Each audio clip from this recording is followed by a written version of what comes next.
uniform. You know, Berets is a historical organization, but it's symbolic. It's just symbolic. We don't have a... We're ripping off American taxpayers. Actually, you've got a major political agenda, and it goes around skin color. More specifically, you're sort of the Latino version of the KKK. Every U.S. citizen. I'm sorry, is that wrong? What did you say? I said the brown berets are about the Latino equivalent of the KKK.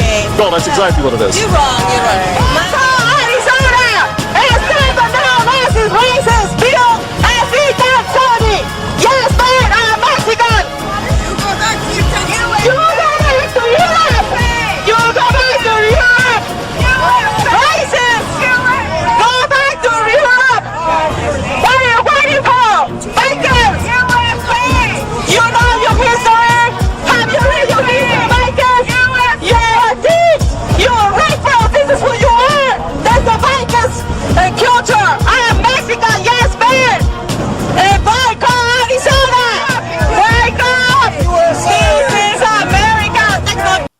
Well, you know, that Latin woman had a whole lot of fire, you know. I mean, like, she was revved up, you know, and she was cute too. You know, it was kind of a turn on. But she's part of some group called the Brown Berets, and I guess they're the Latino version of the Black Panthers. I don't know much about them, but in that video there was a guy who compared them to the Ku Klux Klan. I'm like, no.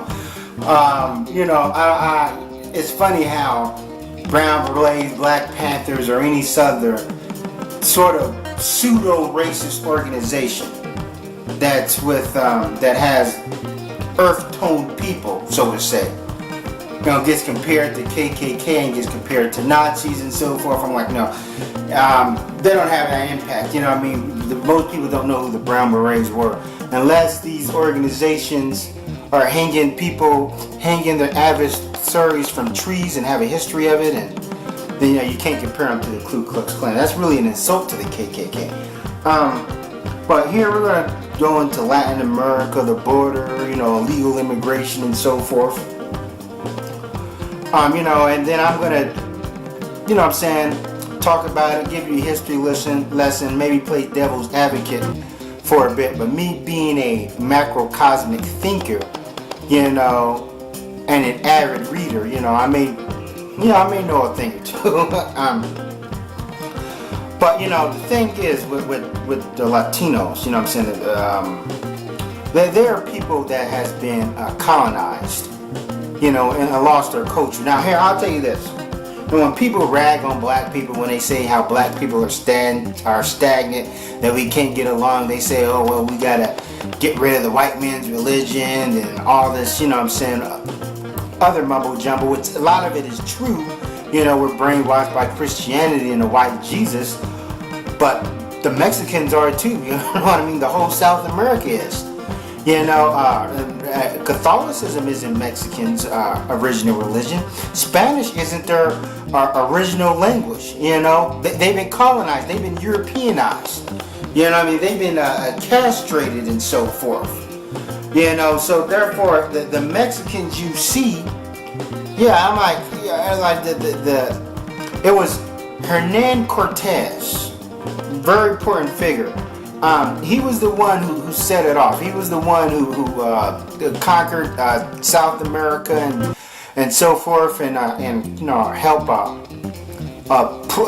push Spanish down their throat. Hernan Cortez should be looked at as like a, you know, Adolf Hitler. He was a genocidal maniac. What's a lot of those colonizers? Well, you know, he was with the Spanish conquistadors and so forth. Conquistadors. That's so it's you have to take things in consideration. You know, I mean, just like with black people, when you say that we've lost our culture and we went through slavery and so forth. So yeah, but it's funny how nobody, you know what I'm saying, they don't factor that into the equation that what Mexicans like, because yeah, let's say Mexicans do have superior group economics, better than us in this country. You know, and even if a lot of them are coming in, it's that's like I said, you got to take in all variables. But nobody factors in the fact that they were brainwashed by the Spanish some odd years ago and so forth.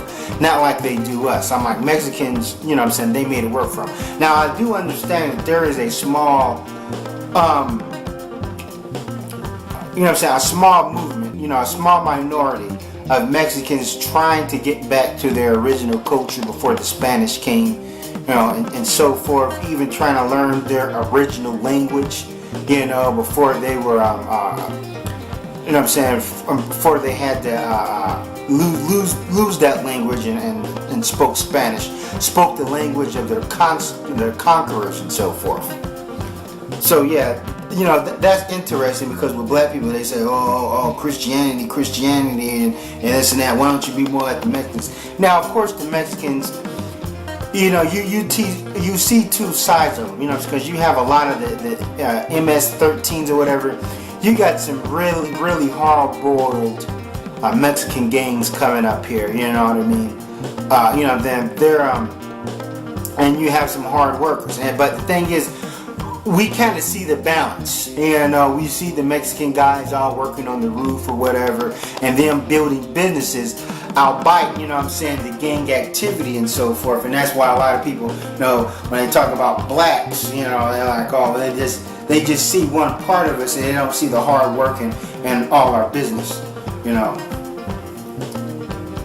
But yeah, but here's I'm going to play devil's advocate. A lot of Mexicans, South Americans, they come to America because they want a better way of life. Even if they're criminals, they want a better way of life. And they kind of probably like the order here, order, and so forth, the protocol here in America, the social services, and the money, the free market, but, America got its ways, got to its point by setting rules. One of the rules it said is like, you have to be a citizen, you can't cross that border. So it's like you want to leave South America and all that melee that goes down there, that chaos that goes down there. You want to enter into America certain, illegally, unlawfully, and so forth. Now, people have talked about amnesty, and I have to give them the benefit of the doubt. Immigrants can come here and they're supposed to be here for a certain amount of time until they get until they get their citizenship. Now, some of them don't get their citizenship, never get around to it, and so forth. But still, that also goes to a lot of immigrants. From Africa and Europe. But with Mexicans, we see them the most pouring in or whatever. So of course it's only logical that gets that grabs most of our attention. I'm like, I don't know how. It's like I don't know the numbers, but it's a lot. They're coming in here by droves. Now we're going to go into, okay, they say they're indigenous to the continent. I'm like, okay, the white man came and he invaded. So therefore, the Mexicans, Latin America coming in, we're kind of giving them a taste of their own medicine. I sort of agree with that to a certain extent. First of all, let's go into the Native Americans, and this may, this may be confusing to a lot. They say, well, if the Mexicans was already here, then what about the Native Americans? Now, there's a documentary called 500 Nations, which I urge everybody to get their hands on it and indulge themselves with it. And it does go into the difference between the North American Indians and the North Amerindians and the South Amerindians, or whatever they call themselves. There was a difference, even though there was trade routes. But we can look at the Native American stature, the Native Americans' demeanor, as those in South America that are in now Latin countries. There's a difference. Native Americans was able to hold on to their culture. They wasn't completely just raised, by the white man. You know, their way of life wasn't completely disintegrated. You know, you got the Cherokee, the Apache, the Lakota. Some of these people are still maintaining their land, fighting with the government. Some of them even still have their old ways, even know their language and so forth, post-colonialism. As if when you're dealing with Mexicans, no, they completely met the Hispanics, and I know I may offend a lot of people. The Latin nations, especially Puerto Rico and the Dominican Republic, you know what I mean? They're bastard children of the conquerors. You know, I know I'm going to offend a lot of people, but that's what they are. Now, the Taino Indians were completely wiped out. Yeah, you know, I'm like, you're not, you know what I'm saying, Haiti and the Dominican Republic. Well, who was there for? The Taino Indians. You know, the places like Cuba. So yeah, I'm like, they're pretty much the offspring of people like Christopher Columbus and Hernan Cortez. You know, I know if I got some Hispanic subscribers, they're gonna, but you know, that is just how it is. I said there was no such thing as a Puerto Rican, you know what I'm saying, before Christopher Columbus and the boys and the Europeans. You see what I'm getting? Now, as far as, you know what I'm saying, the Mexicans, of course they kept their same attributes or whatever, but their whole culture, you know what I'm saying, is gone. You know what I'm saying? But now I understand that there is a small movement. There is a small movement of Mexicans, you know, that are trying to get back to the way they was pre-colonialism. You know, going back to the Aztecs and you know, maybe some of recognizing some of their mythos. And I can understand the typical Mexican may give their history a nod with artwork, just like the typical black person that goes to church and listens to a white Jesus may still go into the house. They may have African figurines and so forth. But yeah, so the Mexicans that are coming across the border that we see are people that colonized. So in a lot of ways, Mexicans taking over, they're only mimicking the traits of, you know what I'm saying, of the Spanish conquistadors that took them over and so forth, you know. So yeah, it's you know what I'm saying, it's a very debatable subject or whatever.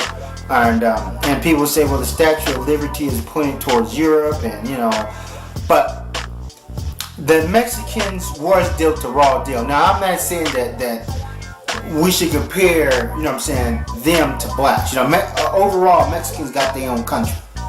You know what I'm saying? They got their land. We don't. And as I said, going back into the Native Americans, do you think that the Aztecs are these, you know what I'm saying, South Amerindians, you know, South American Amerindians can just walk into Apache territory and say we're indigenous to the continent? Hell freaking no. Matter of fact, Geronimo, you know what I'm saying, the great Apache warrior, he hated white men and Mexicans alike. You know, because the Mexicans was getting into it with the Native Americans too.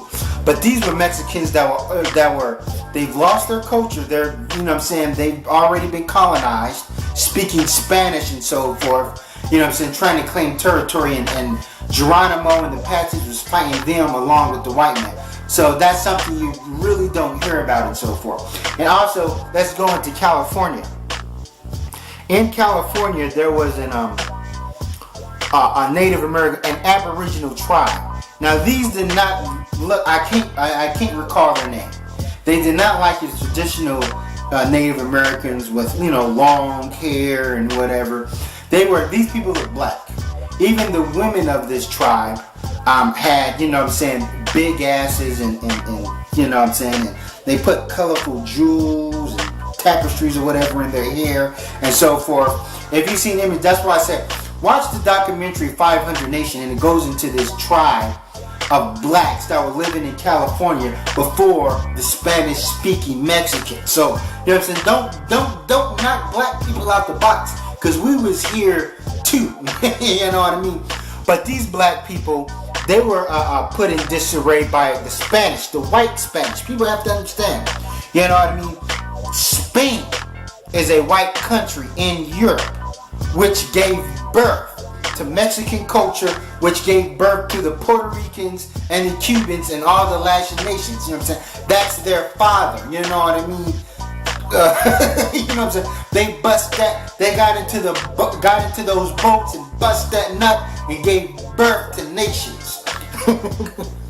I'm like, it's just, you know, I know it may sound a little crude, but yeah. But you had this tribe of I'm just gonna just straight up call them blacks, they were when the white people from Spain was colonizing California. They were enslaving these blacks. You know what I'm saying? They was killing them off, and at the same time forcing Catholicism down their throat.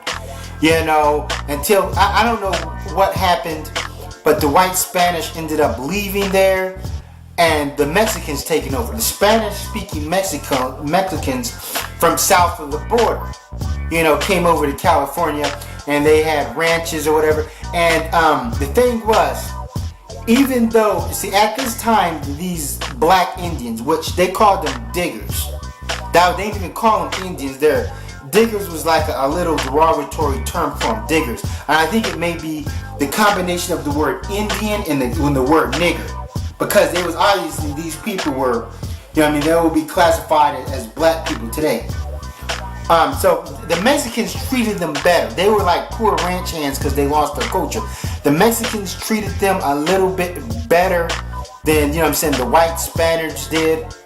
But they were still like just you know what I'm saying, low-level servants or whatever.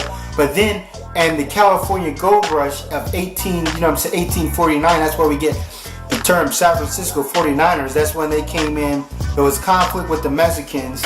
And I think the rest of the diggers was, I hate to call them diggers, was wiped out. Matter of fact, there was one person, one of this tribe, who lived to be 112, and he saw everything unfold. So, you know what I'm saying? It's interesting. So a lot of the Spanish-speaking Mexicans, they're not, you know what I'm saying, they wasn't the first ones here, but they say that they're indigenous to the continent. I understand that, but even still, there was already territories marked. As I've said, the Cherokee can't just run over into Wampanoag's territory and this and that. They say, hey, this is our territory. So hence, the white man has claimed territory. You know what I mean? Now, the thing is with the white man's hegemony, and I'm going to play devil's advocate here again. White people have been conquering and severing each other, destroying each other in Europe. You know, so therefore, when they have when the white men first learned the ability to build superior crafted sea-going vessels, of course, when he goes to another land, what's he going to do? He's going to conquer just like he did in Europe. And, you know, I mentioned this before in another video, and I said that the main gripe with the white man is that the concept of white privilege. It's like I tell them, I'm like, you guys were killing each other back in Europe, so now you guys are going to just get along or whatever and claim that all this German and form up against darker nations and so forth. You see what I mean? But also going into Latin America and so forth. As I said, the Europeans played a part in their demise. Look at the Amazon people, the original Amazon people. Do you think that they're going to try to, or run and try to, there's South American tribes or whatever that are still living their tribal ways, that hasn't been colonized or whatever, and they're trying to stay on their land. You see what I mean? As of the Mexicans, they've been already discombobulated. You know what I mean? Their original culture destroyed. Like they said, there was a city made out of gold, and the Spanish came in and took all that gold, took all their wealth, and gave it to the goddamn Pope of Vatican. I mean, the Pope is sitting there like a fat cat. So, of course, in a lot of ways, I can't, you know what I mean, there's a conflict here. You know what I mean? And we have to look at it from a macrocosmic point of view. You know? And even still, if you ever read the book, Confessions of an Economic Hitman, and another good one, Noam Chomsky's Hegemony of Survival. Noam Chomsky goes into great detail about how he did things to sabotage these Latin nations. how we assassinated certain leaders or whatever, and then how we do things to keep the drug cartel going. And there's another thing about cocaine. Cocaine, the cocoa plant, was an integral part of of their culture, going back into the Aztecs, going back to the Mayans. They used to chew on it, and so then the white man comes along and he crystallizes it and creates cocaine. Some Italian pharmacists, which I mentioned on my on a previous video. So therefore, this cocoa leaf that was part of their culture for millenniums is now deemed illegal, and it's causing a whole lot of bloodshed down there. And America is the number one consumer. Like, people may say, well, these drugs come from Latin America. I understand, but America wants it to come in. Yeah, they legalize it, but still, it's like war and conflict. It's, we won that war, and then once the schematics went something like is that we switched up the border. We sent some troops down to past the Mexico border, but the troops still thought that they were in still thought there was in America, because supposedly the Mexican border at that time was supposed to be the Rio de Janeiro, something like that. It was the Rio de Janeiro, or maybe it was some miles past that. We sent troops down there, and these troops had, they set up shop. So of course these Mexicans are going to look at these American troops, talking about, hey man, this is an invitation to war. I think they captured them, and then America considered that, an act of war, and so it was all cannons was pointed south. So, but the thing is that the Mexican ranchers that were here in America when this war was, once America won that war, they were sent on a trail of tears. They lost a lot of their stuff, and they were marched south of the border and so forth. So yeah, it's when you go into history, it's interesting to get the facts, and so forth. And it's funny that you can get research material from white people. There's a lot of white people that'll tell you the truth that what America does is pretty fucked up. But that's all I want to say. Thanks for watching, and sally forth.